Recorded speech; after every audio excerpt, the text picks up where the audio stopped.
Okay, so it looks like I am live. I'm feeling somewhat manic today. So my thoughts may be all over the place. I'm not sure how long I'm going to stay on. I'm not sure how much I will respond to the comments. I'm really not able to predict where this is going to go. But yeah, my energy's up a bit, and so my thoughts are a little bit all place. Okay, that being said, one thing I did want to make sure to say first off in this is that Ryan uploaded today, earlier today, a video of Tim Freak with Ian McGilchrist, and it's an absolutely fantastic conversation. So it hasn't gotten a lot of hits yet, and we are very appreciative to Tim Freak that he's allowing us to mirror some of the content of his What Is Life series. He's put a ton of work into it. And actually, I saw that video the day Tim put it up on his channel. It's contacted Ryan and said we should definitely do a reaction video to some parts of this. And Ryan said that he was pretty sure Tim would be fine with us posting the entire thing, that he thought Tim had already said that. So despite the fact that Tim Freak is awesome and has a lot of great shit to say, he's not getting a whole lot of attention right now. And his conversation with Ian was excellent. And so we're going to do everything we can to help him promote that. So definitely everyone go back and check out what Ryan posted earlier today on the channel. It's a fantastic conversation that has not gotten enough views yet. Also, me and Ryan are most likely going to be doing a response to parts of it at some point.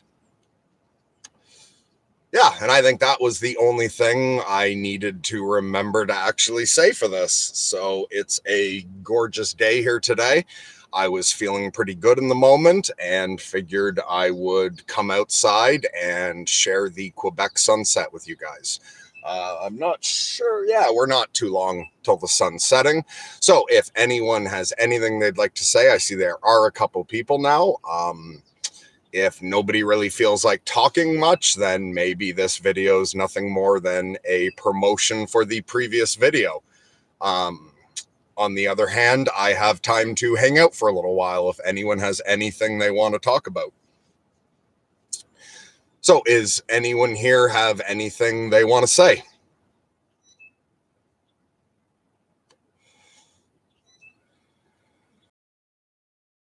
Tart says, not sure why I subscribed to this channel, question mark. Okay, is this, we're still finding a lot of people who are subscribed to the channel when Andrew was running it are seem to be just finding out now that we've taken it over. So if you subscribe to Sorting Myself Out when Andrew ran it, he's decided to, he took down all his personal content and just left up the Jordan Peterson lectures that he had posted, and he's decided to live a more private life. He's asked Ryan Holsapple and myself to take over the channel. And so we're continuing with the theme of sorting ourselves out. We're just trying to create a community where people can discuss philosophical, theological, or psychological things with a focus on self-improvement. So yeah, my natural bias is I'm not looking to talk to anyone about what is wrong with other people or what's wrong with the world. I'm looking to talk to people. Like if someone wants to discuss what they feel is wrong with them and they're working on, I'm happy to discuss that. Oh, and of course there's exceptions. Like if someone's being abused, I'm not going to say, oh, I'm going to ignore the rest of the world, fix yourself. Like, yeah, there's definitely people who have some real problems that need to be addressed. But generally, what we're trying to work on is helping people work on themselves. And we're more interested in hearing what people like as opposed to what people want to tear down. So this isn't an anti-social justice warrior channel at all. We're not looking to discuss problems with other people. We're looking to discuss our problems with ourselves. So me and Ryan are going to be very open about a lot of our problems. Oh, and yeah, so you know, it's called Lunatic Live because I'm fucking crazy. I'm bipolar. And I'm very happy to share the struggles of that with you guys. So I'm not going to complain about what's wrong in my life outside of myself, but I'm going to share some of my struggles dealing with bipolar with everyone, for whatever the good that is to anyone, whether you're bipolar or not. So, yeah, and it's strange because we're finding recently a lot of people. In fact, my last live chat someone said that I looked really different than I looked 2 years ago. And I got confused and thought, because I'd appeared on the channel when Andrew ran it, I got confused and thought they were talking about me. And I was like, fuck, I thought it was only last year I did that. And then I wasn't sure because I can be really bad with time. And afterwards, Andrew messaged me and said, like, the person wasn't saying that I had been on the channel 2 years ago. They were mistaking me for Andrew. So yeah, I'm not Andrew.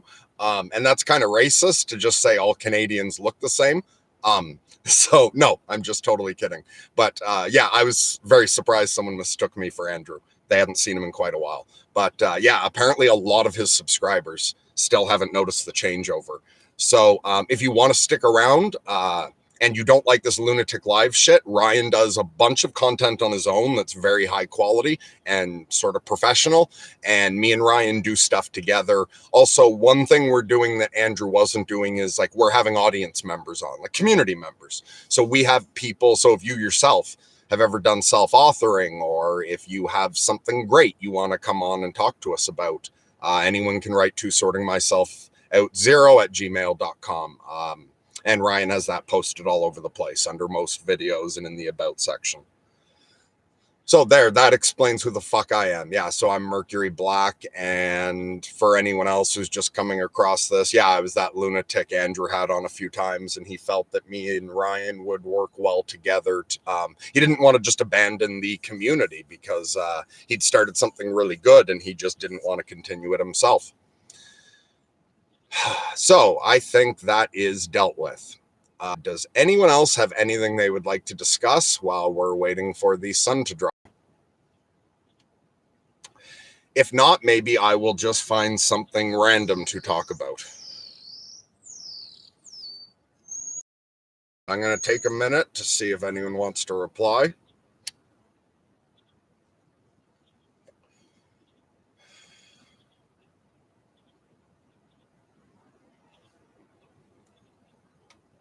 Hey, Chris is here. Chris says, hey, Merc, lately I've been thinking about proper psychological development alongside biological development, and I was wondering if you had anything to say about this particular subject. So, talking about the balance between mental health and physical health there?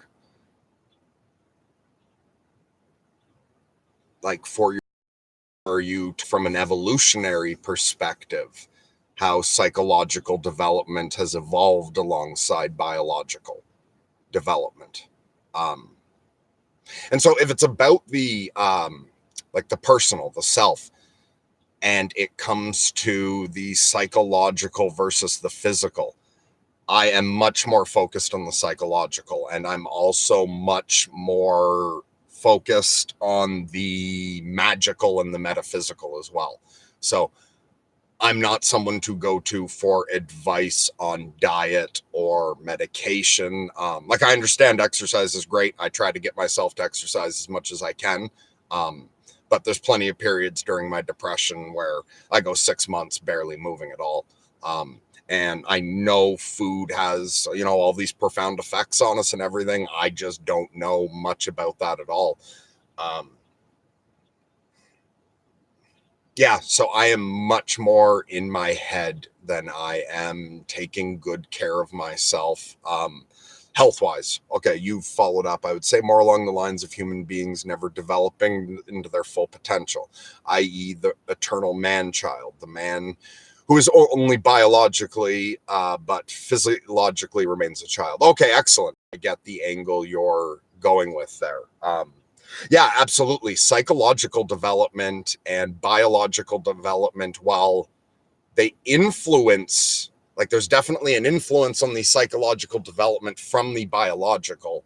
Psychological development to me never ends, and biological development does. And so really just random shit popping into my head about this, I would think like very early on, the biological influences the psychological to an extreme degree. Like at first, aren't we trying to learn just to understand the sensory perception of this world? And our psychological development, how our neurological changes being made inside our brain, and our programming initially, if I understand correctly, is very much the biological and the physical is programming us. And we are learning how to see colors, we're learning sounds, we're learning where our body is, we're finding our hands.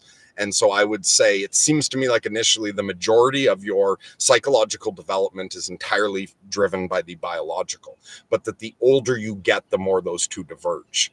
And that the biological develops up to a point, and then it starts going downhill. All of us are, well, unless you die of an accident or some shit. None of us are going to develop biologically. Who knows what's going to happen when AI takes over. Not talking futuristic shit where we can live forever. The way it's been up till now is your biological development, there's improvement, and then at a certain point it plateaus and you're going down. However, it seems to me at least that our psychological development can continue infinitely. So I would say your psychological development can go right till the end, especially as long as you don't have some sort of brain condition. Like the biological can step back in and take away, and definitely like head injuries and all forms of insanity and all kinds of stuff. The biological influences the psychological development. But it seems to me possible that you can live right out to the end and have your body shutting down and hold your, like, to have continued the entire time, improving psychologically. And although I'm not going to try to prove this, and I don't give a shit what other people think, like, I'm not telling anyone what's real here. Like, I just think the psychological development continues, where it moves more to soul development, perhaps. But also, I don't think that the soul discards the psychological from this life. I don't think we just throw away the parts of our development that require interaction with our gray matter. And that gets really hard to explain. So, and I don't know if I've fully answered what you were asking there or not. Like I said, I'm feeling very manic today and my thoughts are going all over the place. So I may only half finish things, or I may say something over and over and over again, because my thoughts are very flighty. I'm all over the place. So Boy Meets Wart says, tell Ryan the Coffee with Ryan bits are awesome. Love the Lunatic live segments too, brother. Okay, thanks for that feedback. Yeah, fuck it, I'll say this. Ryan won't mind at all. Ryan felt like his black hole came out after his Coffee with Ryan today, and he was thinking that it wasn't good and he should take it down.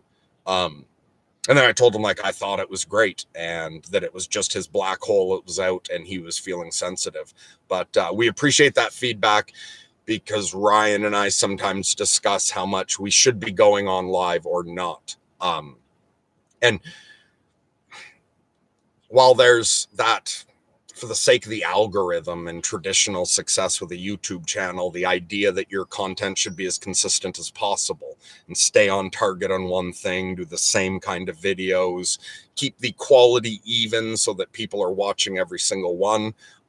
There's like that whole element to things. On the other hand, we have enjoyed working really loosely and treating the channel more like a channel and not like a single show, like the way a television channel in the olden days would air all kinds of different shows. So we've been dealing with it more as this sort of mixed variety of content, and wondering how much that's working or how much we should try to stay more focused on the other kinds of reaction videos and things like that, or to stay more focused on the actual interaction with audience members, sorting things out. So we are really paying attention to all our feedback. And I know that I don't respond in the comments very much at all, almost never. I'm needing that bit of a distance to not get too sucked into this. But I read them all. I read all the comments, and the feedback really matters to us.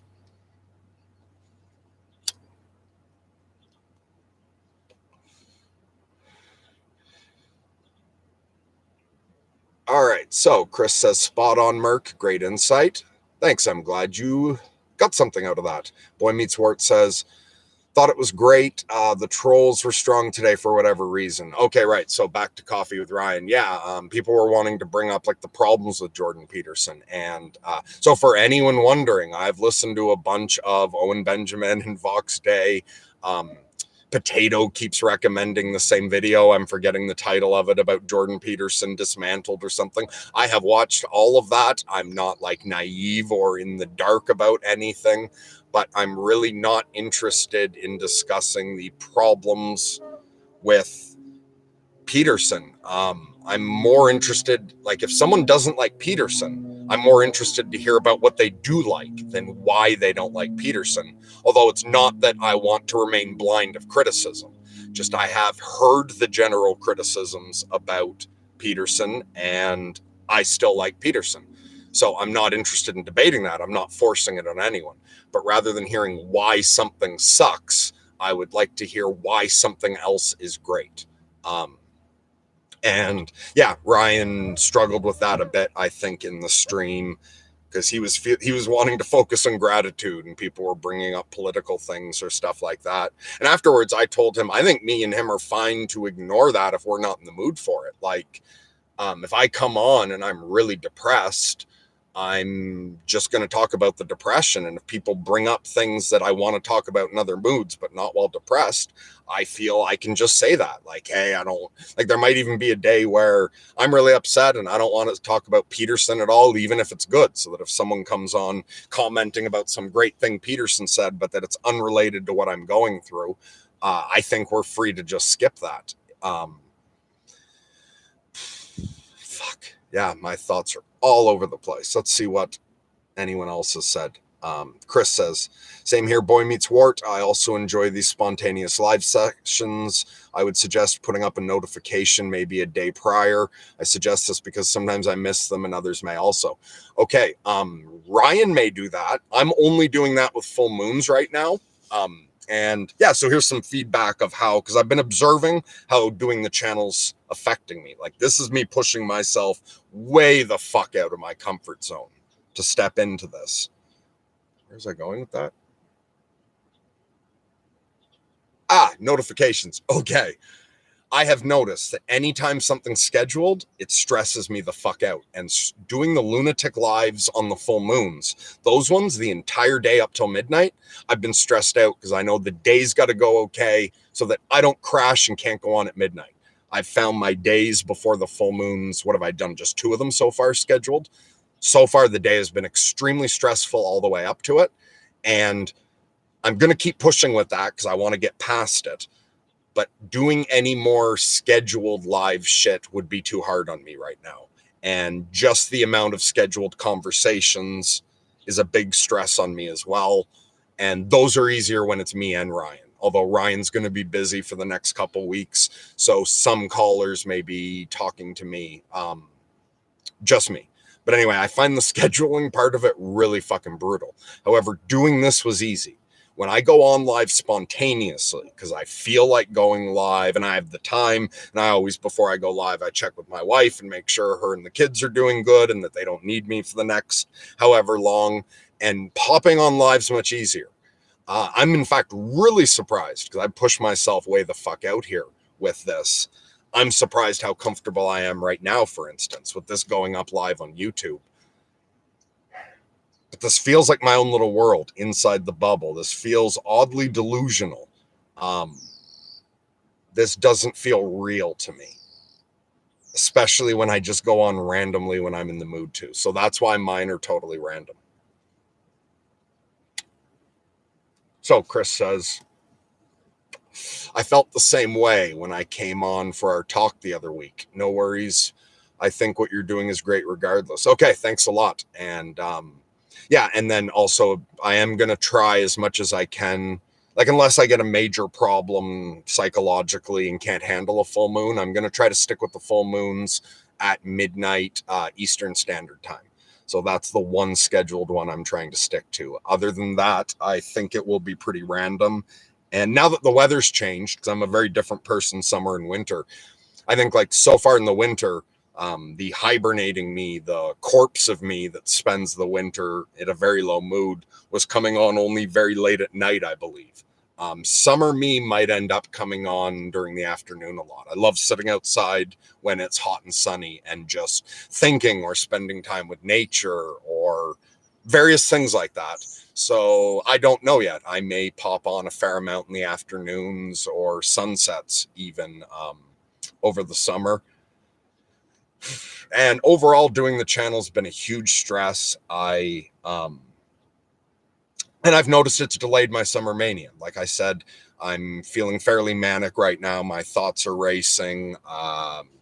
The real world feels a little less real to me in a way that's very, very hard to explain.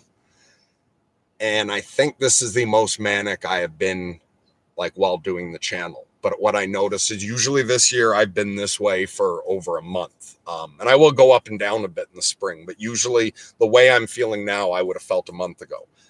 Part of it could be we have had sort of a late spring setting in. It's very cold and wet, more than usual. And part of it's definitely doing the channel, and all the energy I've had to put into this seems to have drained some of the manic energy. And just the past couple days, I was talking to both Ryan and my wife about that and like pointing out that I'm noticing I'm not as manic as I should be yet. I haven't felt very much of that manic racing thoughts at all. And I don't know if it's like, this is going to take so much out of me that I won't go as high this summer. Like, is it going to taper off my mania? Or is it just coming in a little bit later and I'm still going to overall be manic for as long and go as high? Like maybe it'll last a little more into the fall, or am I like bottling it up? And at one point I'll just go from having not been that manic, and instead of it being gradual at all, am I just going to have one night's bad sleep one night and wake up the next day with one foot entirely in the other world? Like, I don't know which of those is going to happen. And it's funny that I had just said that to Ryan yesterday, like both Ryan and my wife yesterday or the day before. And then it was late last night around 12:30 that for no reason at all, suddenly I got very fucking awake and was feeling very manic and wasn't sure if I was going to be able to sleep. I was like, whoa, fuck, should I go take sleeping pills? I took a bit of melatonin. I always do that. But I hadn't taken anything else. And I decided, like, no, fuck it. I've gotten plenty of sleep. If I don't sleep well for one night, it's fine. And I decided instead just to, when I felt like going to bed at like 4 a.m. or something, I think I just went to bed and meditated and managed to calm my mind down that way. But other than that, today when I woke up, it's been all either manic energy and feeling really good, or at one point I had to deal with an issue with the government and like my bank account, like my branch closed. Anyway, it was like bullshit dealing with a bank and the disability office just about like some fucking glitch and accident. But that kind of shit stresses me out so much. And especially like when I'm manic, I'm starting to get off in my own world, and it's very fucking cool there. It is awesome in the manic world, like when it's not so far, like when it's not causing problems in the real life, and a managed mania is fucking beautiful. But I really detach from the real world, and to try to deal with government bodies or businesses, hydro, or the internet, or a bank, talking to strangers is brutally hard for me. And it's weird. Like, dealing with phone calls today freaked me the fuck out until like I was wanting to punch myself in the head. I was wanting to scream. I was wanting to cry. And like my wife was having to help me make these calls. She was having to like speak for me and everything.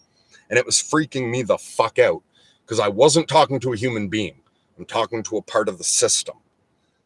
I cannot fucking handle that shit at sometimes. Other times I'm better with it. But today that mania had jumped in a lot, and it was brutally difficult to deal with that. But then other than that, I've been feeling great all day.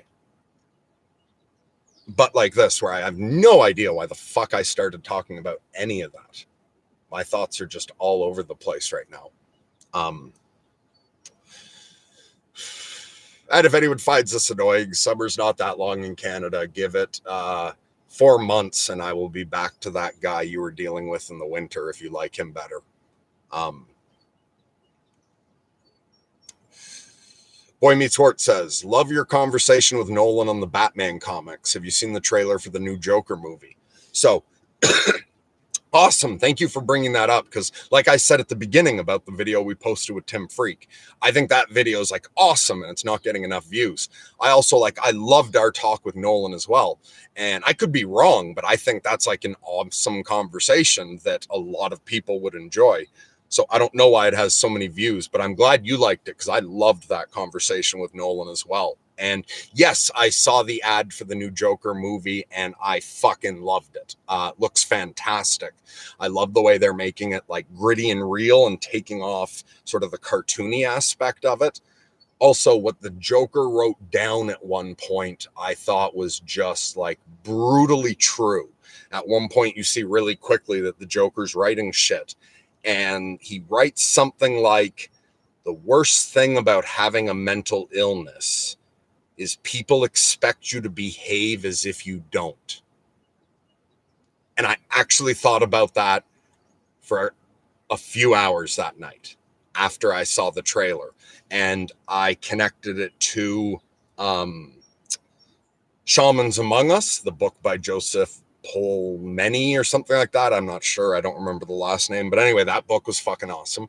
And somebody had written in, so I think we're going to be talking to this person at some point. And sorry, my mind's scattered. I forget who it was, but somebody in an email had suggested Tom Wotan, and gave me like the message was to me. They told me about themselves and said they found his work really helpful, and they included a link. I watched the first video, I forget what it was called, and then watched a few others of his. And something like Bipolar Advantage, or his program, something like Bipolar in Order as opposed to Bipolar Disorder. And I found it was the first time I'd seen his work, but I found just a ton of truth in it. And he lays out this graph of how a bipolar person can improve. And like he's bipolar himself. And he appears to be I think he's a decade or two older than me or something. I'm not sure, but he's older. He's managed to master his bipolar in a way that is very similar to mine. And that I also found connected with Joseph Polomeny's work, where it's, okay, so I don't want to misrepresent Tom's work because I'm not that familiar with it. So I might be describing my interpretation of what I've heard so far as opposed to him, although I intend to research it more. But basically, it seems to me like what he's saying is the typical way for medicine to treat the mental illness of bipolar disorder is to try to remove all the symptoms the way you would with any mental illness. So if there's, 10 possible symptoms, or a person has 10 symptoms of it, you just keep trying to reduce all the symptoms. One symptom would be depression. One symptom would be mania for me. One symptom would be psychosis. One would be anxiety. There's all these various symptoms. And the traditional method is to attempt to get rid of these symptoms. Tom Wotan says the other way is to learn to deal with the symptoms. And that often what is worse than the symptom itself is how we react to the symptom. So the symptom of suicidal depression is different than the action of self-harm or suicide attempts. The problem is how we deal with the extremes of being bipolar.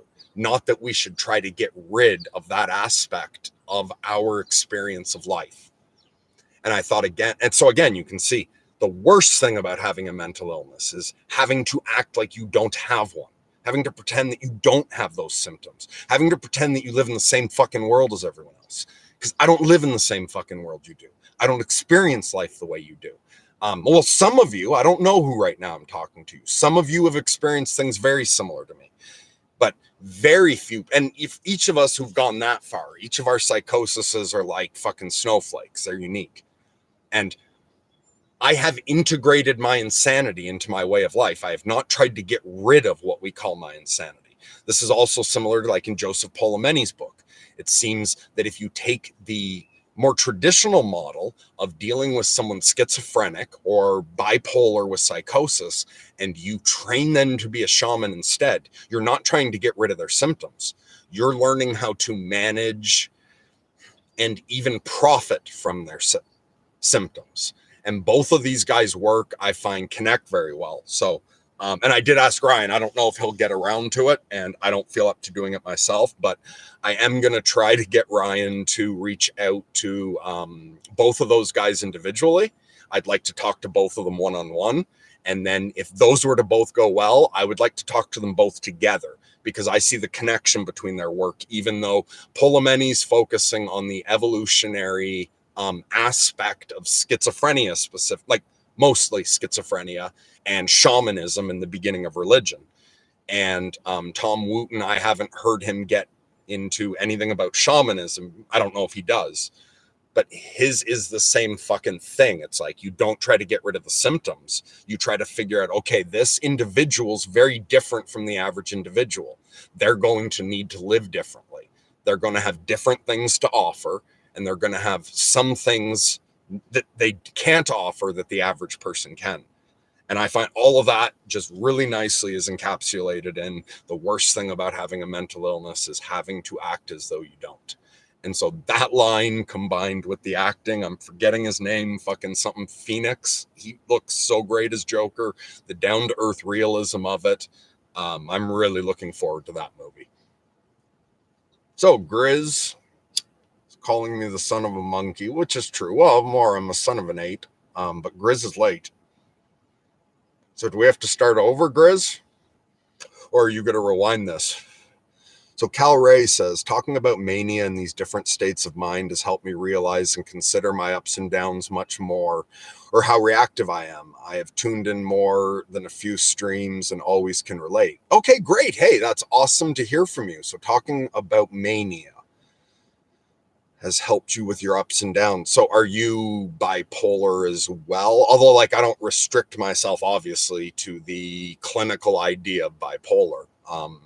Do you relate because you're bipolar, or do you not know what you are? Or do you want to keep that to yourself? That's none of my fucking business. That's just if you feel like talking more or have any specific question. And when Andrew asked me and Ryan to take over the channel, because a lot of my sub-personalities really didn't want to fucking do it, and some did. But when the analytical part of me was trying to figure out, like, what the fuck do I have to offer if I take over the channel? And, like, not the depressed part of me, the part of me that tries to be as objective as possible, even though I know I don't understand other people and that I don't experience the world the same way. So it's harder for me to be objective about my value to you, because I'm not sure what all of you are like. And I'm not sure what I appear to all of you as, like the way we generate our own reality. But the one thing I did think, because I found Sasha Debrol from, like, the band Choking Victim, him publicly being bipolar and okay with that, really made a big difference to me. The hardest thing is accepting that you're crazy, and then, yeah, not worrying about acting like you're not anymore and learning how to be crazy. I was in denial for a long time. I did not want to. I couldn't accept that I'd gone crazy. For me, that was very fucking hard. And the first step was listening to him on the radio, playing like a live performance with the band Leftover Crack, and him being bipolar coming up, and it just being this casual aspect of conversation, and like people were just interested in it and nobody was looking down on him at all. And it was these punks that I'd listened to their music for a while.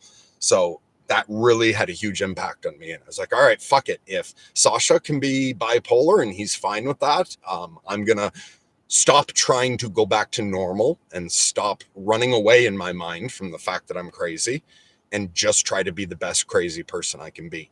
That was absolutely the fundamental foundation for me moving forward. Before that, I was going from just ridiculous suicidal depression where I couldn't do shit at all. Like, I just sat there and suffered. Oh, right. I went from that to psychosis that would go totally out of control and ended up with me repeatedly getting locked up in an insane asylum against my will. And having total psychotic breaks where I experienced the end of the world. So I thought, if nothing else, me being open about that, and especially talking to people like Ryan and Andrew, and actually so far everyone's been so fucking awesome. It's really funny. Like, we've gotten a few fucking trolls, but like Paul Vanderclay and Tim Freak and Nolan and James and Grizz and Chris and all of you that have come on to talk to me, like, everyone is so nice to me and so accepting of the fact that I'm bipolar. It's fucking awesome. And I think that's a great example to set for other people out there who are crazy, is not everyone. Oh, and I understand you can be so hard on your families and your loved ones sometimes. Yeah, like, and especially when we crash and we lose control, not only is it hard to go through, but you fuck things up for people in your life. You fuck things up for your family, for your friends. You can destroy relationships when you're out of control. And I know that's really, really, really fucking hard, and that's real. But beyond that, there are people out in the world who will just accept you as a crazy person if you, and you just got to work on yourself enough that you're not causing problems. Like that doctor's oath, do no harm first, then try to do some good. If you're really fucking nuts, like I am, buckle down to that. Try to do no harm. Try to do the best you can. And don't worry if your loved ones all fucking hate you for a while, or if people don't treat you well. If you can get yourself pulled together a bit, there's nothing to be ashamed of for having any of the mental illnesses that any of us have. And so if me just being open and honest about who I am and giving a good example of that is helpful to some people, that's worth me doing this. All right, so Cal Ray says, not really sure, never diagnosed, but I'm different. Skateboarding for 14 years, and yeah, accepting I'm somewhat crazy. Okay, cool. So you're somewhat crazy and you have no idea what it is. And when it comes to seeing psychiatrists and psychologists, it's so fucking weird. Bad ones are just so bad, but good ones can be good. But are you doing okay in life? Like, do you have it managed enough that you're all right, or are you really struggling lately? Is my question to you. So Grizz says, one of the roughest parts growing up with this mind was when they tried to make me less depressed by turning me into a person who had to take a pill every day. Exactly. You were depressed and you weren't allowed to act like you were depressed. If you acted like you were depressed, they fucking fed you pills, or I'm sure lots of people did all kinds of shit.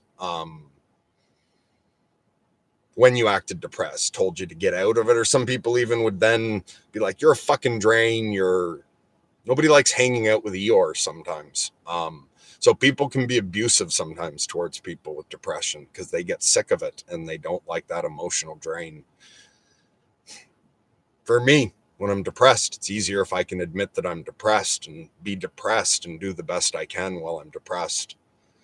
So Vakur or something, I'm sure I'm mispronouncing that, says, hi there, good to see you being well. Yeah, I'm well. And I'm like, nicely manic, totally under control. There's no wow, the world's a little weird. I'm not sure if that's a touch of psychosis or exactly what to call it. No, it's not psychosis, but I'm a touch living in the magical world right now. I got a bit of mania, but at a nice controllable level, it's very pleasant. Okay, so Pause Time says, hey, I'm the guy that emailed you those Islam videos. Just wondering your thoughts on it. Okay, Ryan did forward that to me. I haven't gotten a chance to watch those yet. I've been really fucking busy with a lot of shit and spending a lot of time trying to recover from what I've been doing.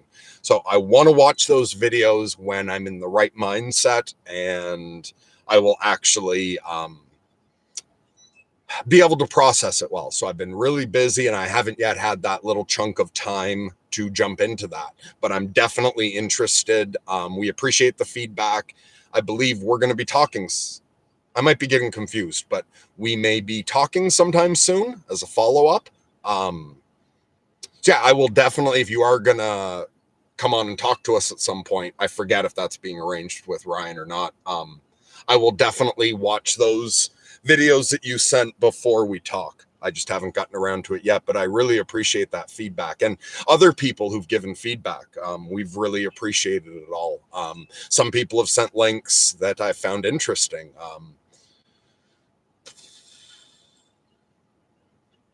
My mind just went blank, like thoughts all over the place, and then suddenly just quiet for a second. So, hey, Gloff, good to see you. How you doing? Cal Ray says, I relate because of the psychosis. I live very blessed life, peaceful in the woods of New Hampshire, disconnected to the so-called real world. Okay, awesome. Yeah. And that's the way, like, I'm connecting to the real world now through this fucking weird digital portal. But other than this nonsense, I'm so disconnected from the world. And as much as I do understand, for the average person, apparently solitude is such torture that even in jail, you don't want to just be left alone, and that a lot of people go fucking nuts if they're left alone. I've found it's the way I've sorted myself out. To me, of isolation is this incredible gift once you learn how to use it right. And especially if you can be out in the woods and connected to nature, I'm really glad you've managed to find that place in life. So do you have your psychosis under control lately? Like for me, my psychosis doesn't go to where it gets out of control. I get to levels of feeling various amounts of detached. I actually induce various amounts of psychosis when I'm doing magic, like the way other magicians use mushrooms or whatnot.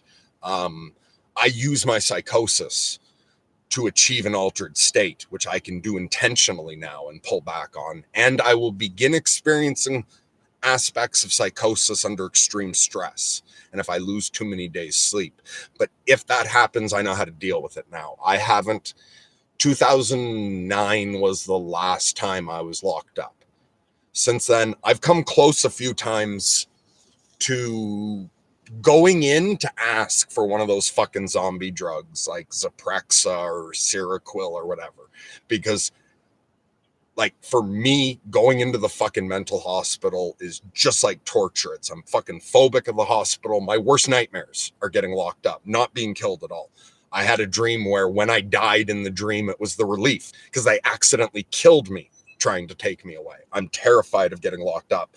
So the times over the past decade when I've been getting under a lot of stress and having trouble with the psychosis, I have been able to just I used to call it shutting down. It's like, all right, that's it. I'm shutting down. I'm not communicating with anyone. And I am just dealing with myself. I need to be left isolated, like other than my parents dropping off food or supplies or whatever.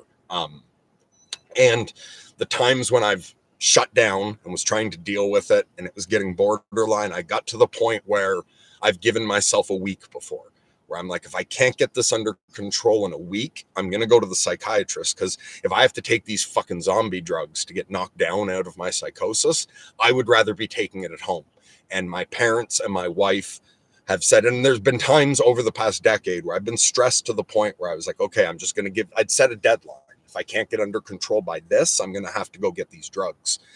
And I've had to actually check with my family and be like, okay, I'm getting borderline. I don't know if I can handle this or not. If I go in and get Zyprexa or something, because some of those drugs, one that I was taking for like, I don't even remember if it was a month or 3 months, because it made me sleep 23 hours a day. Like I slept 23 hours a day, and the 1 hour a day I was awake was just to take the medication, and my mom would make me eat. And other than that, I'd be out cold. But I would rather go into a coma at home in my own bed than to have to do it in a hospital. And I'm lucky that my parents and my wife would do that for me if it came to it. Now, I haven't had to actually do that. But I do know that's there, that if I know I'm going to lose total fucking control, rather than having a fucking breakdown, breaking everything in my house and causing some horror show for my whole family, I'd rather go in, get a prescription for something that just makes you feel dead. Like I hate taking that heavy shit, but I would rather do that at home on my own than have to go through it in a hospital. And so far I haven't had to take that step, but I do take the step of what I've called shutting down when I need to. And that means I'm not responding to anything. Don't expect me to do anything that was prearranged. And all I can focus on, I need to be left alone to spend 100% of my time trying to get the Kraken back asleep at the bottom of the ocean. The fuck? I talk so much sometimes when I'm manic, and then bam, my brain's like, we're done talking about that. So where Vakur says, shame for time difference, and it's 2 a.m. here. Oh, wait, where are you? I promise to have another go with your stream. I'm jealous of your countryside, chilling place. Yes, it is so beautiful in Quebec, and I love this spot. I feel much gratitude for getting to live here. Okay, so Grizz asks, did your angel show up after your lockups or before or in between? My angel showed up 2 years after the first time, or the last time I was locked up. So last time I was locked up was 2009. And then I was depressed for 2 years straight, like 2 years depressed, where the middle 18 months was like suicidally depressed, ridiculous, where all I could do was think about wanting to die. So hard not to attempt suicide during that period. But then when I came out of that depression and went into my first mania since the last time I was locked up, that's when my angel showed up. And when my angel showed up, I was very worried I'd pass that tipping point that first year. I was like, okay, this may be beyond my control.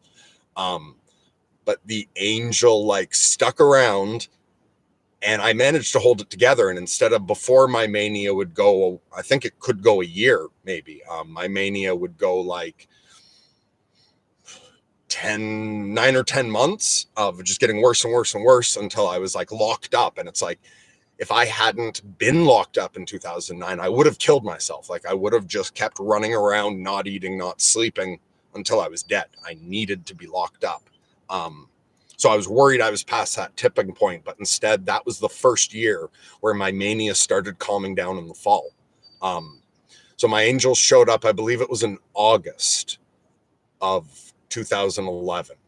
And that fall was the first time that my mania went down on its own without being institutionalized. But the angel stuck around. Yeah, that answers that. Cal Ray says, yes, I've been able to manage psychosis very good with a balance of everything, although money haunts me some way or another. Okay, well, great. I'm really glad to hear that you're doing that well. And yeah, money's a tricky thing. I'm really fortunate in Canada. We have disability, and I was put on permanent disability. Now, I was never thinking anything like this could happen, but I don't fucking know if one day this channel gets bigger or Ryan's business takes off and I continue working with Ryan. I realize now I may one day get off disability. It's possible, or I may just do this channel and no real revenue comes from it at all, and I'm just going to live on disability. And then in a way, this is a government funded public service. The government gives me a bit of money to pay my fucking rent and have groceries, and I can live off that. I'm lucky. I live out in the country. I can live fairly cheaply. So I have the freedom to live this life, and I don't need to worry about money. I can scrape by on disability. More money would be great, but I can scrape by on disability. But I do know some people can't or don't qualify for it or something like that. And that can be really difficult when you're dealing with a severe mental illness and trying to make money, because even just really creative people have a difficult time monetizing. Same problem artists and plenty of other non-crazy people have the similar problem. Although maybe all the artists and geniuses really are crazy as well. They just are more functionally crazy. So Kevada says, what are the benefits you accrue by identifying with your condition? Okay, so by identifying with my condition, that just allows me to fairly quickly explain roughly what category I fit into, because the way I am fits one of the descriptions of bipolar. So that's a really quick, it would be much harder to say, like if I tried to completely leave aside what the diagnosis is, it would hard to be say, okay, I am a strange individual that has a lot of strange experiences. All of my emotions are turned up. I get very depressed. I have an anxiety disorder. I would have to sort of list all these things, whereas all of these things do fit into the category of bipolar.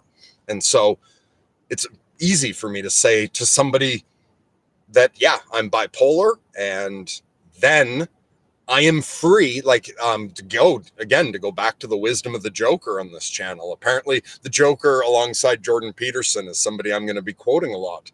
But to go back to the great intellectual of the Joker again, The hardest thing about having a mental illness is having to behave as if you don't. And I've actually found freedom. After I accepted the diagnosis, I found it gave me freedom because I can just say to people, I'm crazy, and then I can be crazy.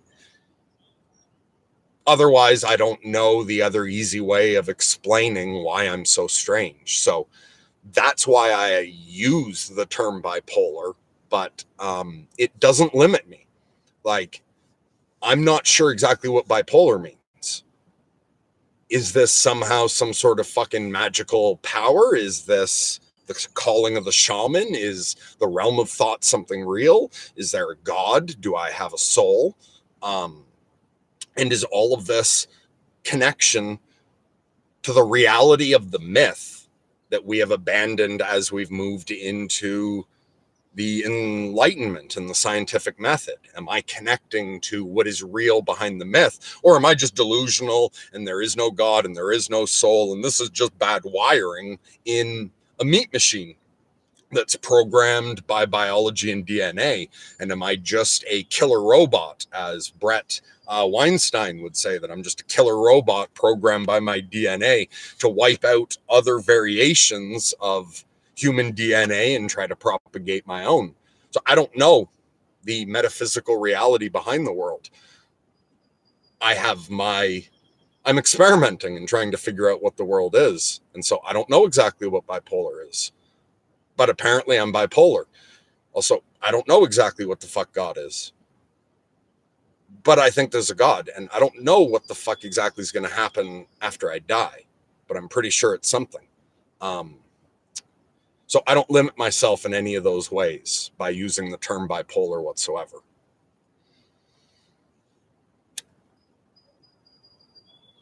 So Vakur says, where do you know that was an angel?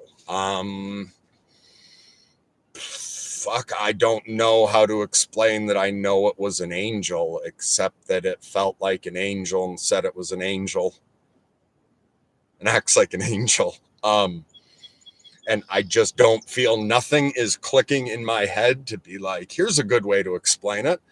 And I've said this before, ask me that again some other time, because in different moods, I'm a very, very different person, and I come up with very different answers in different moods, or depending what sub-personality is active.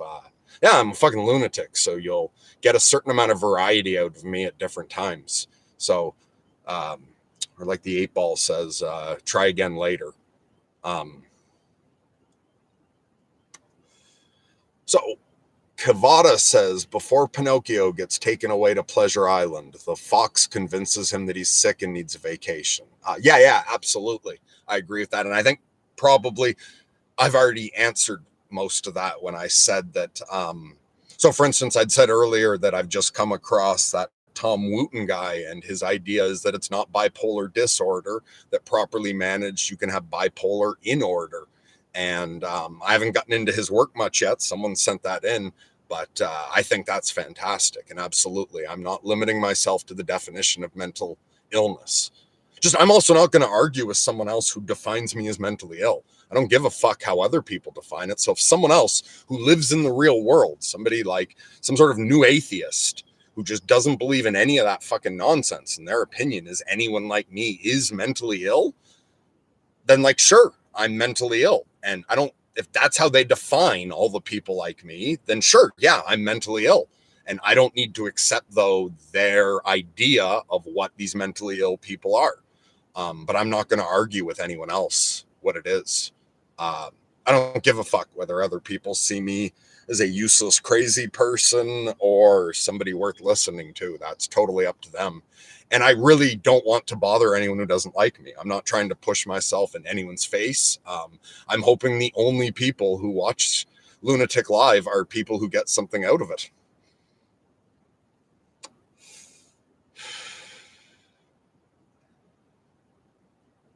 I am ready to go. Although the sun's not fully down yet. And I did promise a sunset. I'll give it a few more minutes. Does anyone have anything to talk about, though? because all of my rambling nonsense just went quiet for a minute.